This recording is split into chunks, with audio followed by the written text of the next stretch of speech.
Hi and welcome back to the Blue Honor vlog. This is episode 6, so we're still running with it. I still have a load of questions coming in from readers. Today's question was, what advice would you give other authors preparing to write a series of books, trilogy or larger? I've only written my trilogy, so that's about all that I can talk to. I have considered writing other series.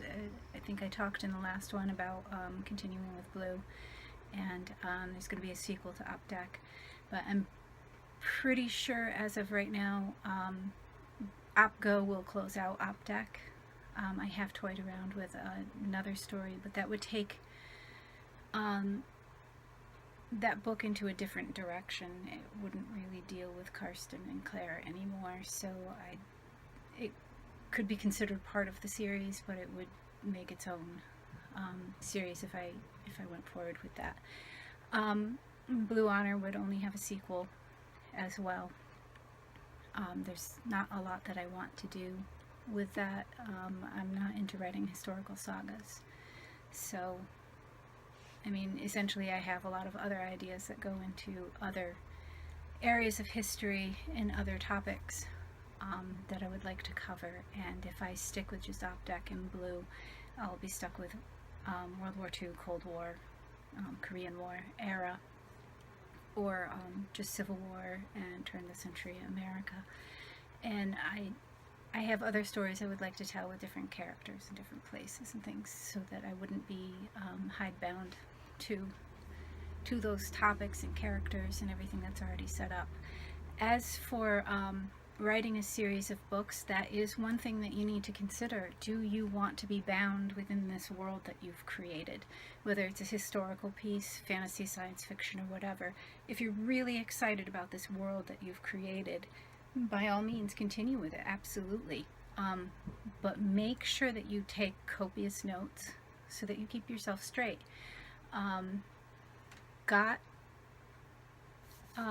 of Thrones, he made sure that he took a lot of notes, but he also had first readers that he had checking on him to make sure that he was keeping everything fluid and everything was going together.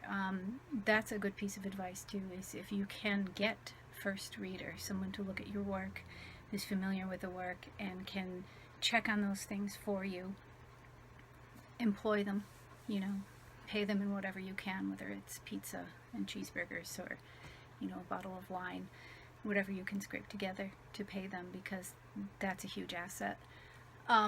What I did to prepare for my series of books is I let the idea sit for a long time and thought about that to make sure that I really had a story that could go that far. And as I said, I wrote Faith Fallen first as a screenplay, and that evolved over several years.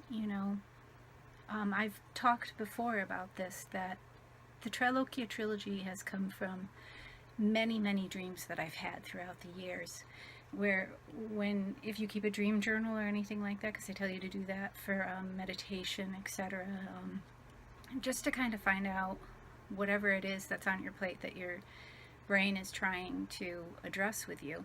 You write it all down and you can go back. Plus dreams are pretty entertaining, folks, and one of the recommendations for you to dream more is to write your dreams down and keep a journal.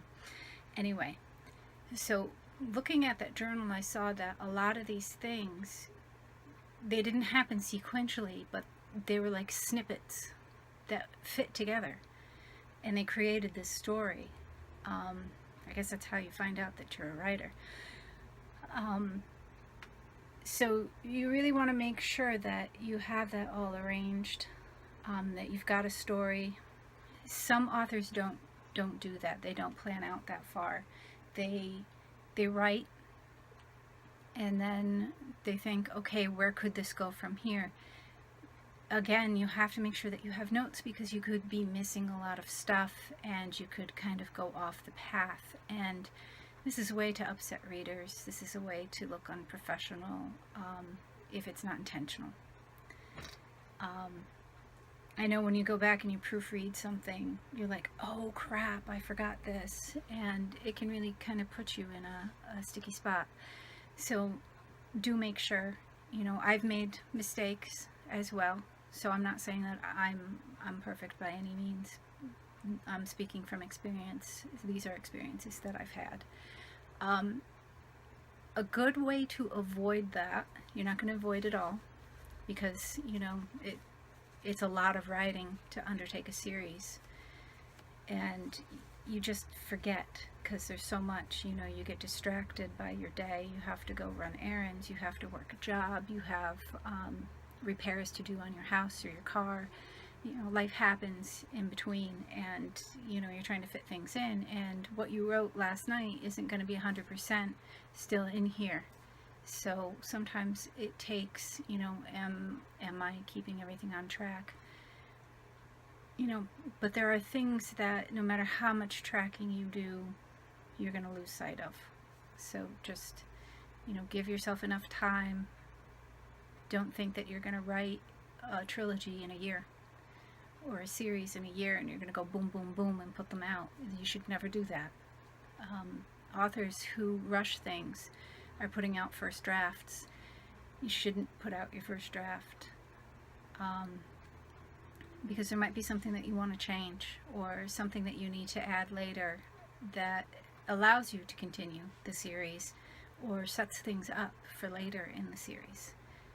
So what I did with Trilogia, after I had notes and I had a Word document that went with it that listed out everything, and as new things came up, I'd make notes in that document and then I'd continue writing.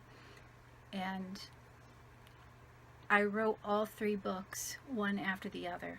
I did my first draft between terms in my master's studies, and that was December to January. And I wrote those 3 books, and I understand it's what is it, 1,200 pages about that I wrote. I've always been described as very prolific. So when I say don't think that you're going to write a trilogy and put them out boom, boom, boom, 1 year, here they are, here's my draft, isn't it the greatest thing since sliced bread? That's not what I was doing. What I was doing was drafting, making sure that everything for continuity was pretty solid as best as I could. And then I had an editor go over book 1, and we went over any of the things that needed to be addressed in that. And book 2, which I'm still waiting to put out, the cover isn't in yet, so that's a little bit delayed for that. But it's given me an opportunity to go back and make sure that everything is in order. If you look, I'm writing about characters, and I've even commented in there, I don't want to write too much because I'm afraid that it's going to uncover a mistake. And that's like your nightmare. It's like, oh my God, what if it's already out there in the world? Book 1 is fine. I did catch something in book 2, and that will affect book 3. So you see how that builds on itself, and you need to take your time in planning how you're going to do this. I said 1 per year, and I want to do it in the summer and fall. I want to give myself enough time to have it edited thoroughly, to make sure that it is what it needs to be. So I drafted it back in 2013, 2014. I put out the first one in 2015. Okay? And I'll be putting out one hopefully this fall, and the next one will be next fall. But I have to go through and read it and make sure that, there's no typos. I've found a couple typos, even though it's been proofread and edited. You'll pick up a book off the shelf in Barnes & Noble, and that print book from Random House, Little Brown, Simon & Schuster, there you will find typos, and that's one of the nuggets that used to bother me so much about just the attitudes of the editors in the big houses, that your book has to be absolutely pristine, and yet here they are putting works out that aren't quite pristine. And it's like follow your own lead. let's not complain about them. They're a whole, entity unto themselves, and they're doing it, to maintain their bottom line and professionalism, and they care about writing. And that's really what's all behind that. So my advice for any authors wanting to write a series of books, trilogy or larger, is plan. Number one, plan. Is this a story that can go on that long? Am I certain? 2, draft it all as one entity. You can draft it in sets. This is where the book is going to break. But draft it all as one. 2, take your time publishing. You're going to need an editor, you're going to need readers, and you're going to need proofers. Make sure that the continuity is good. And, make sure that you're taking notes throughout this, writing down the vocabulary. If you're doing fantasy sci-fi and you have some kind of vocabulary, you may have noticed even in Blue Honor and op-dec,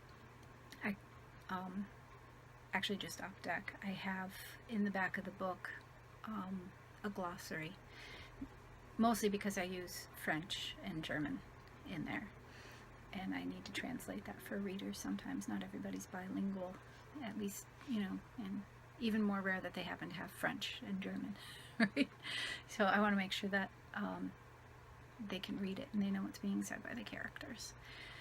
And I guess that's a final point: thoroughness. How thorough do you want to be? How immersive do you want to be? In Trilogia, I immerse you into the Duda culture by using their language as much as possible, without being overbearing. And some people may find that difficult. It's like, oh my God, there's a whole other language here that I have to learn, like Aka and, Yote and all these things that crop up, and you're like, what do these mean? And it's like, well, it's brother. Aka is brother. Just keep that in your head, and it's in the back of the book. And once you get reading, you'll get that. And then there's the Satwa or Satva. It's a soul. And the Atman is the true you. And just all these things are basic premises of Buddhism, Hinduism, etc. So, in a way, it's kind of teaching. I never seem to get away from that. I am a historian, so I tend to want to do that, and bring out these traditions and talk about them and to give examples, etc. You can do that too in your series if you want. It depends on how thorough you want to get. So before I keep going too long, because this is almost 15 minutes long, I will let you go. Make sure that you follow by hitting the subscribe button. You can go to my site at authorkwilliams.com. Subscribe to my newsletter. You'll only get an email once a week, and that gives you the week's articles.